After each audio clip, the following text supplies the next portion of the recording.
আসসালামু আলাইকুম সুপ্রিয় শিক্ষার্থীবৃন্দ, আশা করি তোমরা ভালো আছো। আমি মোহাম্মদ মাসুদ রানা, প্রভাষক হিসাব বিজ্ঞান বিভাগ, ঢাকা কলেজ, ঢাকা। আমার অনলাইন ক্লাসে তোমাদেরকে স্বাগতম। আমরা আজকে ঢাকা কলেজের হিসাব বিজ্ঞান বিভাগের MBA সেশন 2018-19 তোমাদের স্ট্র্যাটেজিক ম্যানেজমেন্ট অ্যাকাউন্টিং এর চ্যাপ্টার 3 অ্যাক্টিভিটি বেসড কস্টিং এর উপরে ক্লাস পরিচালনা করব। তোমরা জানো এর আগে আমরা এই চ্যাপ্টারের উপরে আরও 2টি ক্লাস দিয়েছি। আজকে আমাদের এই চ্যাপ্টারের উপরে তৃতীয় ক্লাস। কাজেই এই চ্যাপ্টারের আগের 2টি ক্লাস বা আগের ক্লাস যদি কেউ না দেখে থাকো, তবে তুমি আগের ক্লাস 2টি দেখে নেওয়ার চেষ্টা করবা, কারণ অ্যাকাউন্টিংয়ের ক্লাসগুলো ধারাবাহিক আলোচনা হয়। প্রথম ক্লাস না দেখলে পরবর্তী ক্লাস বুঝতে পারা কঠিন হয়। এই জন্য তোমরা চেষ্টা করবে ক্লাসগুলো নিয়মিত দেখার জন্য। তাহলে আজকে আমরা অ্যাক্টিভিটি বেসড কস্টিং এর একটি অঙ্ক দেখব। তাহলে অঙ্কটা হচ্ছে কমার্স পাবলিকেশনের strategic management accounting for MBA এই বইয়ের প্রবলেম C1। তাহলে আমরা একটি অঙ্ক দেখে নিই। Problem C1. Johan Company produce mathematical and financial calculators and operate at capacity. Data related to the two products and presented here. Mathematical and financial. Annual production in units, 1 lakh unit of mathematical calculator and 2 lakh unit of financial calculator. Direct material cost taka 3 lakh and 6 lakh. Direct manufacturing labor cost 1 lakh and 2 lakh. Direct manufacturing labor hours 5,000 and 10,000. Machine hours 50,000 and 1 lakh.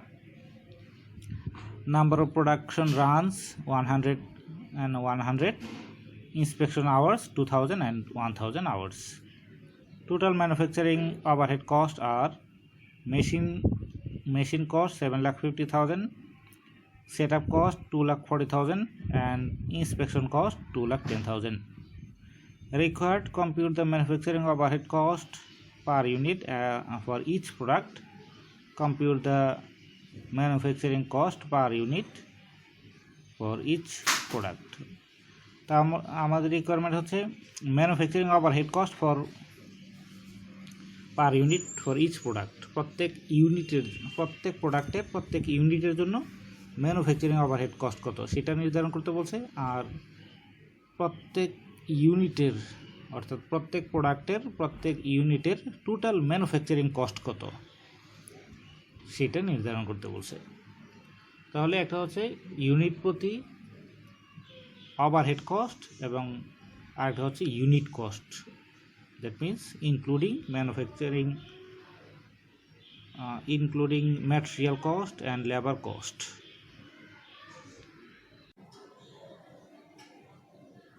আমরা অঙ্ক দেখলাম, তাহলে এখানে আমাদের বলা ছিল যে Johann company তারা 2 ধরনের ক্যালকুলেটর তৈরি করে, একটা হচ্ছে ম্যাথমেটিক্যাল আর একটা হচ্ছে ফাইন্যান্সিয়াল।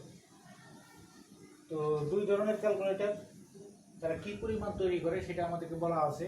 ম্যাথমেটিক্যাল ক্যালকুলেটর তারা তৈরি করছে 1 লক্ষ ইউনিট এবং ফিনান্সিয়াল হচ্ছে 2 লক্ষ ইউনিট। এছাড়াও এই ক্যালকুলেটর কস্ট মানে প্রোডাকশন রিলেটেড আরও কিছু কস্ট আমাদেরকে দেওয়া আছে, যেমন ম্যাটেরিয়াল কস্ট হচ্ছে ম্যাথমেটিক্যালের জন্য 3 লক্ষ টাকা, ফিনান্সিয়ালের জন্য 6 লক্ষ টাকা। ডিরেক্ট লেবার কস্ট দেওয়া আছে 1 লক্ষ টাকা এবং 2 লক্ষ টাকা। এবং আমার কত মেশিন আওয়ার এখানে কাজ করা লাগছে, কত ডিরেক্ট লেবার আওয়ার কাজ করা লাগছে, এবং মেশিন সেট আপ বা নাম্বার অফ প্রোডাকশন রান কতবার, এটা আমাকে কতবারে প্রোডাকশন করা লাগছে। কারণ আমি যেমন ম্যাথমেটিক্যাল ক্যালকুলেটর 1 লক্ষ ইউনিট তৈরি করছি, একবারে তো 1 লক্ষ ইউনিট তৈরি করিনি, তো কতবারে আমি 1 লক্ষ ইউনিট তৈরি করছি সেটা হচ্ছে নাম্বার অফ প্রোডাকশন রানস বলা আছে 100, অর্থাৎ 100 বার আমাকে প্রোডাকশন করতে হয়েছে। হয়তো আমি তার মানে আমি 1000 ইউনিট যদি এট এ টাইম উৎপাদন করি তাহলে আমি 100 বারে 1 লক্ষ ইউনিট উৎপাদন করছি। তারপরে ইন্সপেকশন আওয়ার্স আমার দেওয়া আছে 2000 এবং 1000 আওয়ার, দুইটা প্রোডাক্টের জন্য আলাদা আলাদা পাবে। নিচে আমাদের কিছু ম্যানুফ্যাকচারিং ওভারহেড কস্ট দেওয়া আছে, কোন কোন খাতে আমাদের ম্যানুফ্যাকচারিং কস্ট হয় বলা আছে। মেশিন কস্ট, মেশিন রিলেটেড আমার overhead cost 7,50,000। Set up cost অর্থাৎ মেশিন সেট আপ দেওয়া, আমি প্রত্যেকবার প্রোডাকশন করার পরে আবার সেকেন্ড টাইম প্রোডাকশন করার জন্য মেশিনটাকে আবার নতুন করে সেট আপ করতে হয় ফর রিইউজ অর রিপ্রোডাকশন। সেই মেশিন সেট আপ বাবদ কস্ট হচ্ছে 2,40,000। ইন্সপেকশন কস্ট হচ্ছে 2,10,000 টাকা। আর রিকোয়ারমেন্টে আমাকে বলা আছে যে calculate the manufacturing overhead cost per unit for each product. তাহলে প্রোডাক্ট হচ্ছে দুইটা, একটা হচ্ছে ম্যাথমেটিক্যাল ক্যালকুলেটর আর এটা হচ্ছে ফিনান্সিয়াল ক্যালকুলেটর। এখন ম্যাথমেটিক্যাল ক্যালকুলেটরের জন্য আমার ওভারহেড কস্ট পার ইউনিট কত এবং ফিনান্সিয়াল ক্যালকুলেটরের জন্য ওভারহেড কস্ট পার ইউনিট কত, সেটা আমার হচ্ছে 1 নম্বর রিকোয়ারমেন্ট। তাহলে ওভারহেড কস্ট পার ইউনিট আমি যদি বের করতে চাই তাহলে আমার বিভিন্ন খাতে যে ওভারহেড কস্টগুলো হয় সেই খাত ওয়াইজ আমাকে বের করতে হবে। তাহলে আমরা এখন রিকোয়ারমেন্ট 1 যদি আমরা যাই,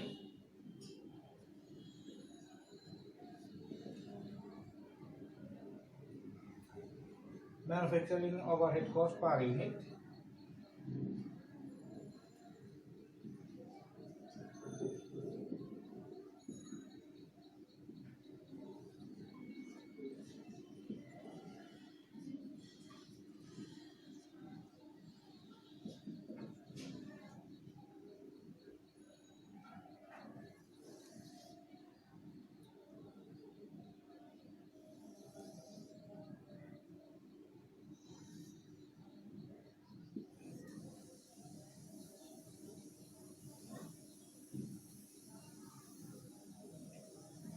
Activity, cost driver,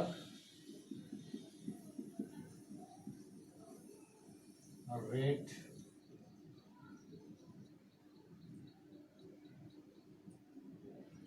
আচ্ছা তাহলে আমাদের কি কি খাতে আমাদের ওভারহেড খরচ হয়, আমাদের যে ম্যানুফ্যাকচারিং ওভারহেড রেট বের করব।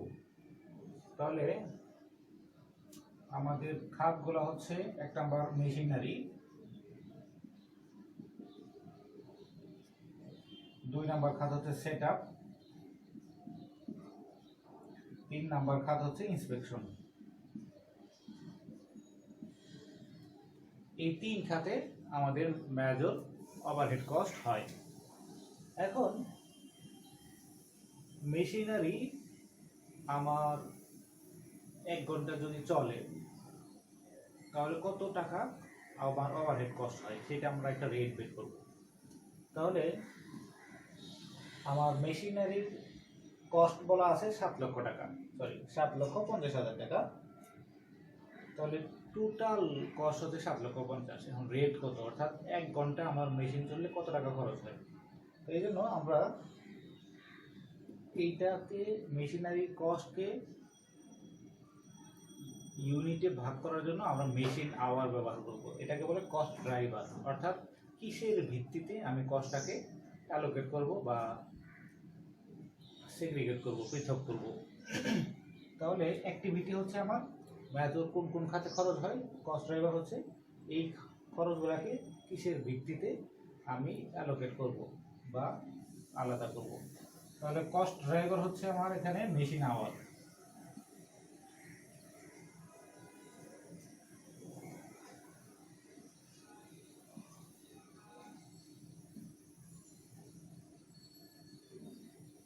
তাহলে মেশিনারি বাবদ আমার খরচ হচ্ছে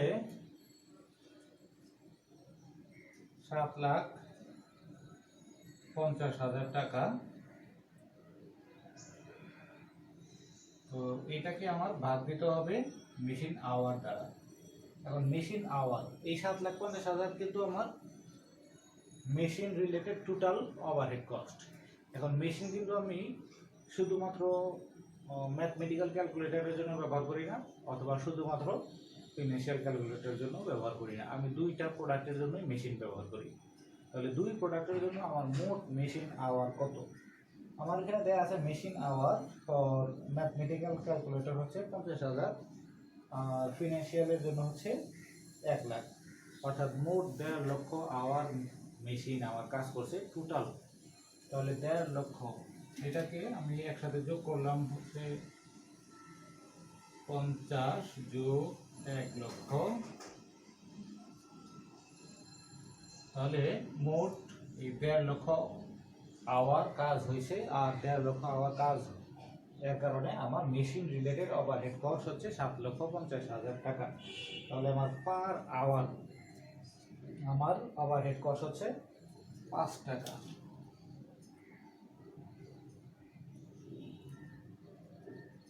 টাকা 5 পার মেশিন আওয়ার। তাহলে ওভারহেড কস্ট রেট হচ্ছে 1 ঘন্টা আমার যদি মেশিন চলে তাহলে 5 টাকা ওভারহেড কস্ট হয়। তারপর সেটআপ কস্ট, তাহলে সেটআপ বাবদ আমার খরচ হয়েছে 2,40,000 টাকা ওভারহেড কস্ট। এখন এই সেটআপ বাবদ খরচটাকে আমি যখন ডিস্ট্রিবিউট করতে চাইলে কিসের ভিত্তিতে ডিস্ট্রিবিউট করব? তাহলে মেশিন সেটআপ কেন দেওয়া লাগে? আমি যখন এক বেচ উৎপাদন করি, সেকেন্ড বেচ যখন উৎপাদন করতে চাই তখন আমাকে আবার মেশিনটা রিসেট আপ করতে হয় ফর নিউ প্রোডাকশন। তাহলে এখন আমার কতবার সেট আপ করা লাগছে সেইটার ভিত্তিতে আমি এই সেট আপ কস্টটাকে ভাগ করব। তাহলে সেট আপ কস্ট আমরা কস্ট ড্রাইভার হবে কিসের ভিত্তিতে আমরা ভাগ করব? কস্ট ড্রাইভার হবে প্রোডাকশন রানস, অর্থাৎ কতবার আমি প্রোডাকশন রান করছি।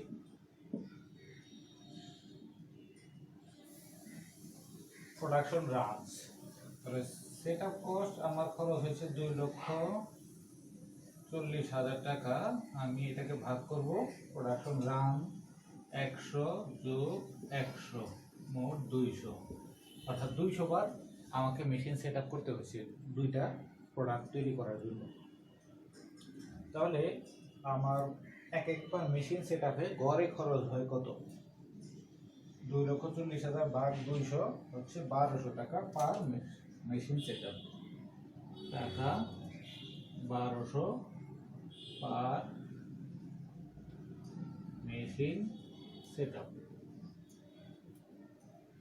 দেন আমার ওভারহেড কস্টের আরেকটা খাত হচ্ছে ইন্সপেকশন। তাহলে ইন্সপেকশন বাবদ আমার খরচ হয়েছে 2,10,000 টাকা।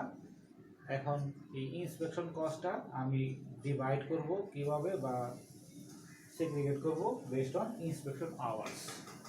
তাহলে আমার কস্ট ড্রাইভার হবে ইন্সপেকশন আওয়ার্স।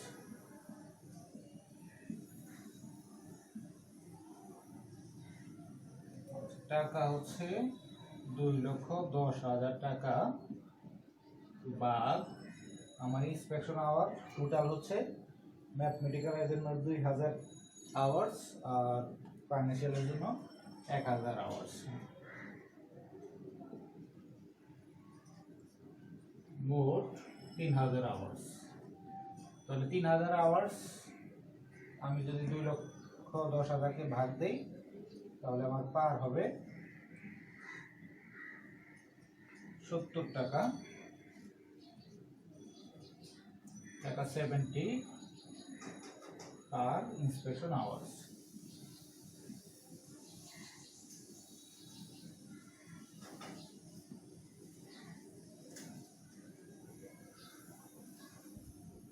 তাহলে আমরা ওভারহেড রেট এটা ক্যালকুলেট করে নিলাম। গত ক্লাসে আমরা যে অঙ্ক করছিলাম ওইখানে ওভারহেড রেট ক্যালকুলেশন করা ছিল। তাহলে আজকের ক্লাসে আমরা বাড়তি একটা জিনিস দেখলাম হচ্ছে আমার অ্যাক্টিভিটি বেসড কস্টিংয়ে তথ্য দেওয়া থাকলে সেখান থেকে যদি আমাকে ওভারহেড রেট ক্যালকুলেশন করে নিতে হয় তাহলে আমরা কীভাবে ক্যালকুলেট করব। তাহলে আমার খাত ওয়াইজ ওভারহেড কস্ট দেওয়া আছে টোটাল কস্ট। এখন সেই খাত খরচগুলোকে আমরা কিসের ভিত্তিতে ভাগ করব বা ডিস্ট্রিবিউশন করব সেই ভিত্তিটা নির্ধারণ করতে হবে, সেটাকে বলে কস্ট ড্রাইভার। তারপর সেই ভিত্তি দিয়ে আমার টোটাল কস্টটাকে ভাগ দিলে আমি পার ইউনিট রেট পাবো। আচ্ছা, এখন আমার রিকোয়ারমেন্ট 1 ছিল computer manufacturing overhead cost per unit for each product. 1 unit financial calculator তৈরি করতে আমার টোটাল ওভারহেড কস্ট কত, অথবা 1 ইউনিট ম্যাথমেটিক্যাল ক্যালকুলেটর তৈরি করতে আমার টোটাল ম্যানুফ্যাকচারিং ওভারহেড কস্ট কত, সেটা আমার রিকোয়ারমেন্ট। তাহলে আমার এখনও রিকোয়ারমেন্ট আমার ফুলফিল হয় নাই। আমরা শুধু প্রথমে প্রত্যেক আইটেম ওয়াইজ ওভারহেড রেট বের করছি। এখন overhead cost per unit,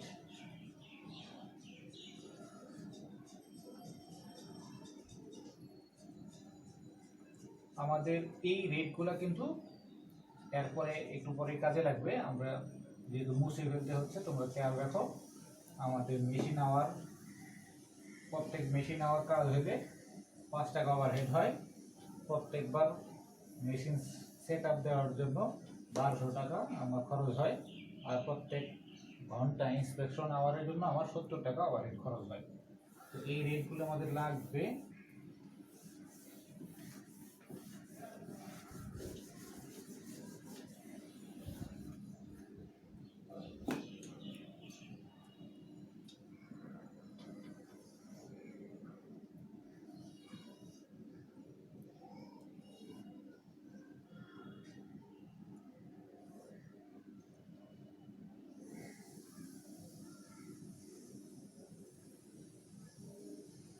Overhead cost per unit,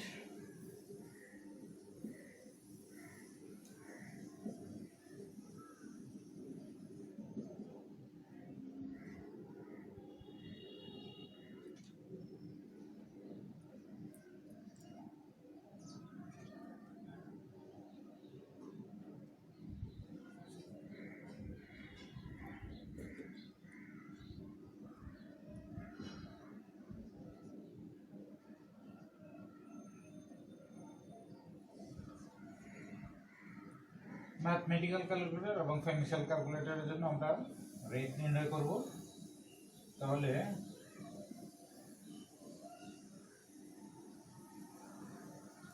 machining অর্থাৎ মেশিন রান করার জন্য আমার ওভারহেড কস্ট, আমরা প্রথমে বের করছিলাম যে 1 ঘন্টা মেশিন কাজ করলে আমার ওভারহেড কস্ট হয় 5 টাকা, মেশিন রান করার রিলেটেড খরচ।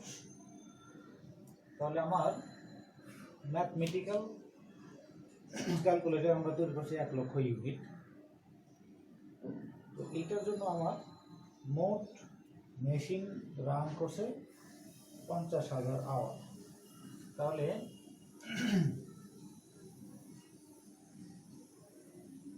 50,000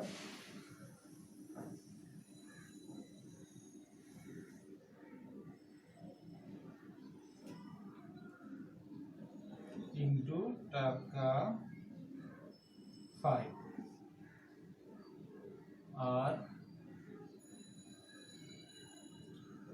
আচ্ছা, ম্যাথমেটিক্যালের জন্য 50,000 আওয়ার আমরা কাজ করছি, প্রত্যেক আওয়ারের জন্য 5 টাকা। তাহলে ম্যাথমেটিক্যালের জন্য মেশিন রিলেটেড ওভারহেড কস্ট হচ্ছে 2,50,000 টাকা।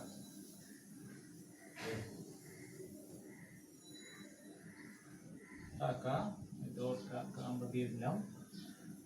আর ফিনান্সিয়াল ক্যালকুলেটরের জন্য আমরা মেশিন রান করছি 1 লক্ষ ইউনিট, 1 লক্ষ আওয়ার্স আমাদের দেওয়া আছে।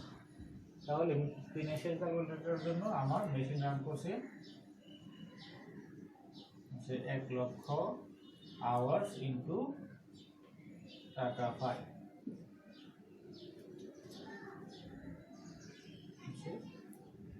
5 লক্ষ টাকা।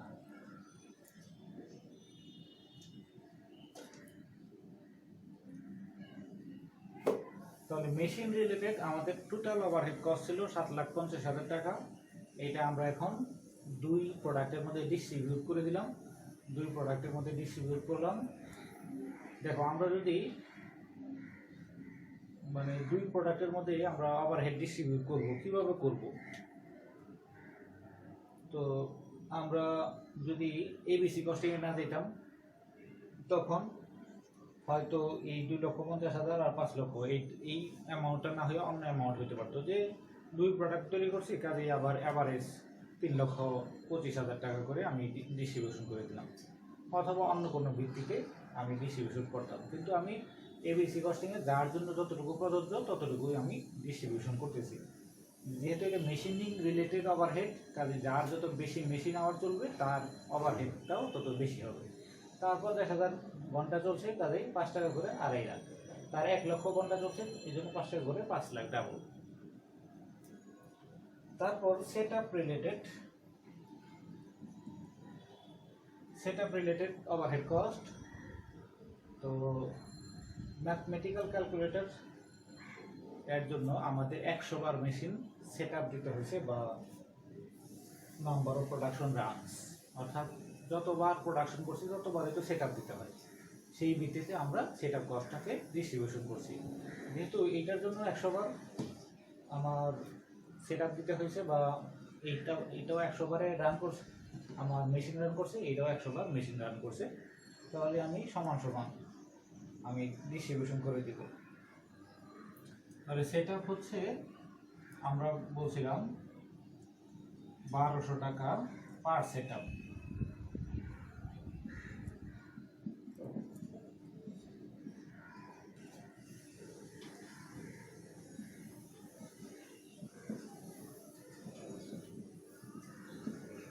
অর্থাৎ 1,20,000, 1,20,000।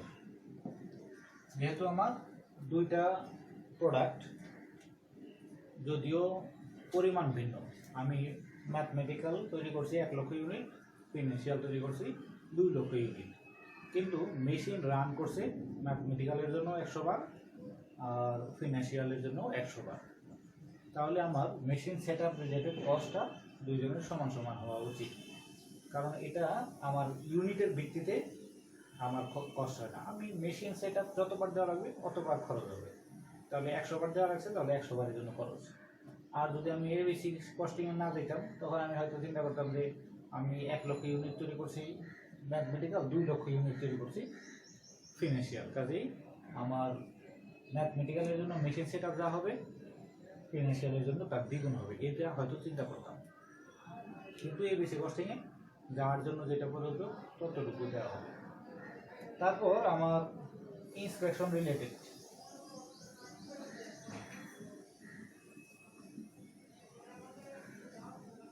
ইন্সপেকশনে আমরা বের করছিলাম যে 1 ঘন্টা ইন্সপেকশন আওয়ারের জন্য আমার ওভারহেড কস্ট হয় 70 টাকা। তাহলে ম্যাথমেটিক্যাল ক্যালকুলেটরের জন্য আমার ইন্সপেকশন আওয়ার হচ্ছে 2000 ঘন্টা। তাহলে আমার ম্যাথমেটিক্যালের জন্য খরচ হবে 70 × 2 7 × 14, 1,40,000। আর ফিনান্সিয়ালের জন্য খরচ হবে 70 × 1, অর্থাৎ 70,000। দেখো, ম্যাথমেটিক্যাল তৈরি করছে 1,000 ইউনিট, সরি 1 লক্ষ ইউনিট, কিন্তু ইন্সপেকশন খরচ হচ্ছে 1,40,000। আর ফিনান্সিয়াল ক্যালকুলেটর তৈরি করছে 2 লক্ষ ইউনিট, কিন্তু ফিনান্সিয়াল ইন্সপেকশন খরচ হচ্ছে অর্ধেক, 70,000। তাহলে আমরা এবিসি কস্টিং আমরা কত ইউনিট প্রোডাকশন করছি, যেটা বেশি ইউনিট প্রোডাকশন করছি সেটার জন্য আমার বেশি ওভারহেড কস্ট হবে, এই ভিত্তিতে না দিয়ে যার জন্য যতটুকু প্রযোজ্য তার জন্য ততটুকু আমি অ্যালোকেট করতেছি। তাহলে আমার ম্যাথমেটিক্যাল ক্যালকুলেটরের জন্য টোটাল ওভারহেড এবং ফিনান্সিয়াল ক্যালকুলেটরের জন্য টোটাল ওভারহেড কত? তাহলে 2,50,000 আর 1,20,000, 3,70,000, 4 লক্ষ, 5,10,000। তাহলে ম্যাথমেটিক্যালের জন্য হচ্ছে মোট 5,10,000 টাকা, আর ফিনান্সিয়ালের জন্য 6,90,000 টাকা।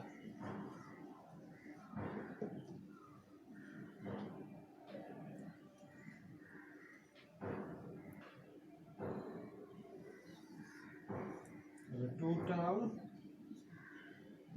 ম্যানুফ্যাকচারিং ওভারহেড কস্ট, তাহলে total manufacturing overhead cost for mathematical calculator 5,10,000, for financial calculator 6,90,000। 90,000। এখন আমার রিকোয়ারমেন্ট ছিল ওভারহেড কস্ট পার ইউনিট বের করা। তাহলে আমরা ম্যানুফ্যাকচারিং ওভারহেড পার ইউনিট যদি আমি বের করতে চাই তাহলে আমার টোটালটাকে ইউনিট দিয়ে ভাগ দিতে হবে। টাকা 5,10,000 ভাগ 1,00,000 ইউনিট সমান টাকা 5 টাকা 10 পয়সা। তাহলে আমার ম্যাথমেটিক্যাল ক্যালকুলেটরের জন্য আমার ম্যানুফ্যাকচারিং ওভারহেড পার ইউনিট হচ্ছে 5 টাকা 10 পয়সা, অর্থাৎ মোট ম্যানুফ্যাকচারিং ওভারহেড হচ্ছে 5,10,000 টাকা। আর তৈরি করছি আমি ম্যাথমেটিক্যাল ক্যালকুলেটর হচ্ছে 1 লক্ষ ইউনিট, তাহলে পার ইউনিট 5 টাকা 10 পয়সা। তেমনি আমার ফিনান্সিয়াল ক্যালকুলেটরের ক্ষেত্রে আমার মোট হচ্ছে টাকা 6,90,000 বা আমি তৈরি করছি হচ্ছে 2 লাখ ইউনিট, তাহলে আমার পার ইউনিট খরচ হচ্ছে 3 টাকা 45 পয়সা।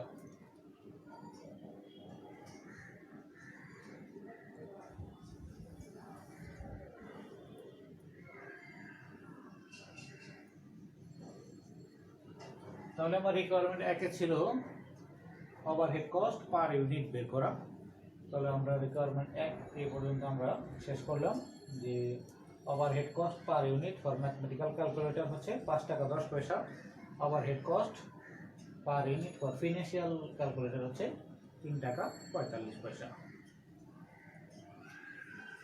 তাহলে আশা করি এই পর্যন্ত তোমরা বুঝতে পারছো। তো এরপরে আমাদের রিকোয়ারমেন্ট 2 হচ্ছে প্রোডাকশন কস্ট পার ইউনিট বের করা।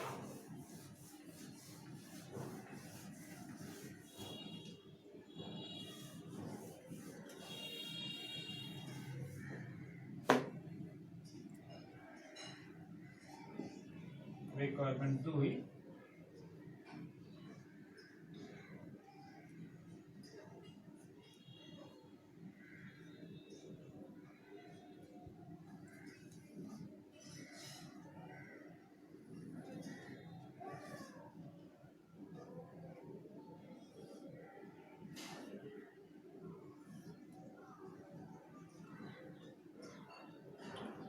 calculation of manufacturing cost per unit.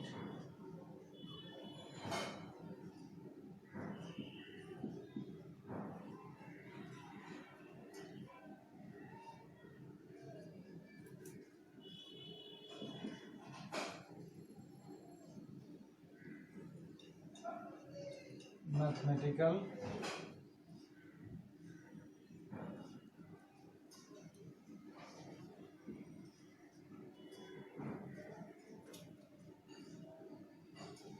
financial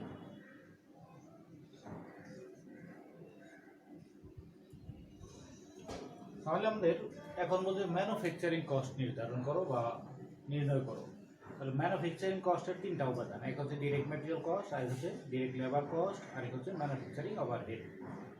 তাহলে আমার এখানে ডিরেক্ট ম্যাটেরিয়াল আমার যেহেতু পার ইউনিট কস্ট বের করতে বলছে, তাহলে আমার direct material cost per unit কত। আমার ম্যাথমেটিক্যাল ক্যালকুলেটর তৈরি করছি আমি 1 লক্ষ ইউনিট, আর ম্যাথমেটিক্যাল ক্যালকুলেটরের জন্য টোটাল ওভারহেড কস্ট দেওয়া আছে 3 লক্ষ টাকা। তাহলে আমার ডিরেক্ট ম্যাটেরিয়াল টাকা 3 লক্ষ বা 1 লক্ষ ইউনিট, এবং আচ্ছা এটার জন্য আগে দিই টাকা 3 পার ইউনিট। আর ফিনান্সিয়াল আমি তৈরি করছি 2 লক্ষ ইউনিট, আর খরচ হচ্ছে 6 লক্ষ টাকা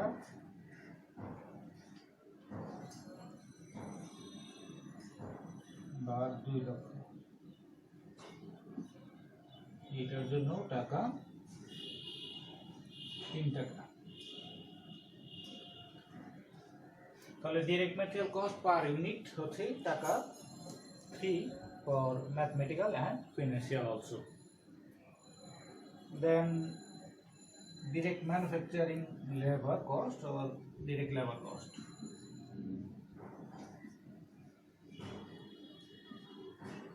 Direct labor cost per unit আমি বের করব। আমাদের প্রোডাকশন হচ্ছে ম্যাথমেটিক্যাল 1 লক্ষ ইউনিট আর ডিরেক্ট লেবার কস্ট দেয়া আছে 1 লক্ষ টাকা ফর ম্যাথমেটিক্যাল ক্যালকুলেটর।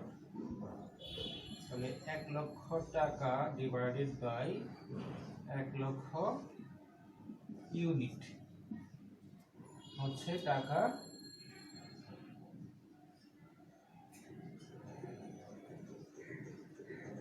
1 টাকা।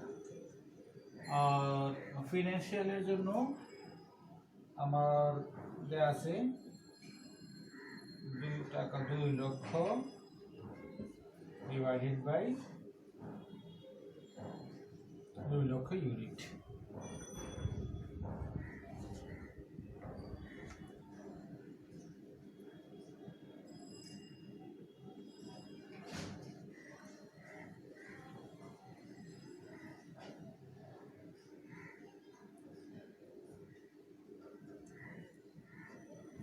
দুই লক্ষ টাকা আমার হচ্ছে direct labour cost for direct labour for financial calculator.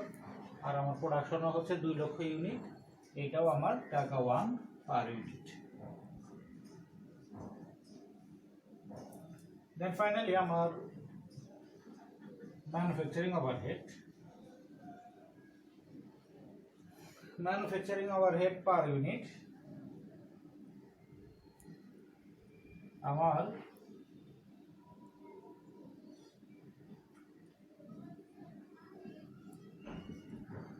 manufacturing cost per unit from requirement 1 এ আমরা ম্যানুফ্যাকচারিং কস্ট পার ইউনিট বের করছি, সেখান থেকে আমরা নিয়ে আসলাম টাকা 5.1 আর টাকা 3.45।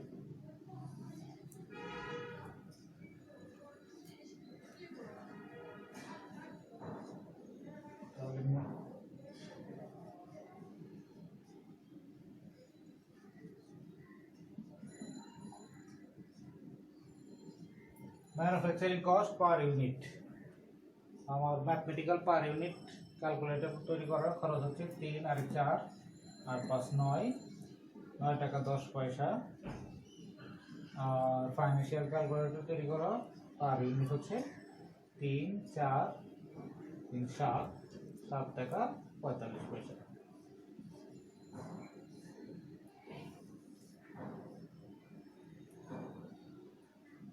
তাহলে এবিসি কস্টিং এর মূল জিনিসটাই হচ্ছে আমাদের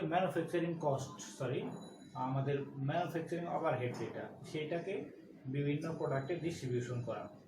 তো আমাদের ম্যাটেরিয়াল কস্ট আর ডিরেক্ট লেবার কস্ট এটা তো আমাদের আলাদাভাবে ট্রেস করা যায় প্রত্যেক প্রোডাক্টের জন্যই, কিন্তু ম্যানুফ্যাকচারিং ওভারহেড সেটা যেহেতু আলাদাভাবে সহজে ট্রেস করা যায় না। যেমন মেশিন আওয়ার রিলেটেড কত টাকা খরচ, অথবা আমার ইনডিরেক্ট ম্যাটেরিয়াল বাবদ কত খরচ, অর্থাৎ আমার যেমন মনে করো একজন হচ্ছে সুপারভাইজার, তার আন্ডারে আমার 5টা প্রোডাক্ট তৈরি হয়, তাহলে সুপারভাইজারের খরচটা আমার ইনডিরেক্ট কস্ট। এখন কোন প্রোডাক্টের জন্য আমি সুপারভাইজারের বেতনের কতটুকু ওভারহেড বাবদ অ্যাসাইন করব, তো এই বিষয়গুলো আমরা এবিসি কস্টিংয়ের মাধ্যমে করি, অর্থাৎ অ্যাক্টিভিটি বেস কস্টিং। এটার মাধ্যমে আমরা ওভারহেড কস্টগুলোকে বিভিন্ন প্রোডাক্টে ডিস্ট্রিবিউট করি মোর অ্যাকিউরেটলি। তাহলে আমাদের এখানে প্রবলেম C1 এ আমরা দেখলাম যে ওভারহেড কস্টটাকে কীভাবে বিভিন্ন কস্ট ড্রাইভারের ভিত্তিতে সেগ্রিগেট করা হয় এবং per unit overhead cost calculation করা হয়, এবং কিভাবে একটা প্রোডাক্টের মধ্যে সেটাকে অ্যাসাইন করা per unit manufacturing overhead cost এবং per unit manufacturing cost calculation করা হয়। তাহলে আজকে এই পর্যন্তই, দেখা হবে পরবর্তী ক্লাসে। তোমরা নিয়মিত পড়াশোনা করবা, স্বাস্থ্যবিধি মেনে চলবা এবং আল্লাহর কাছে দোয়া করবা যাতে আমরা খুব শীঘ্রই আবার এই করোনামুক্ত বিশ্বে ফিজিক্যালি একসাথে আমরা পরস্পর ক্লাস নিতে পারি, এই প্রত্যাশায়। আসসালামু আলাইকুম।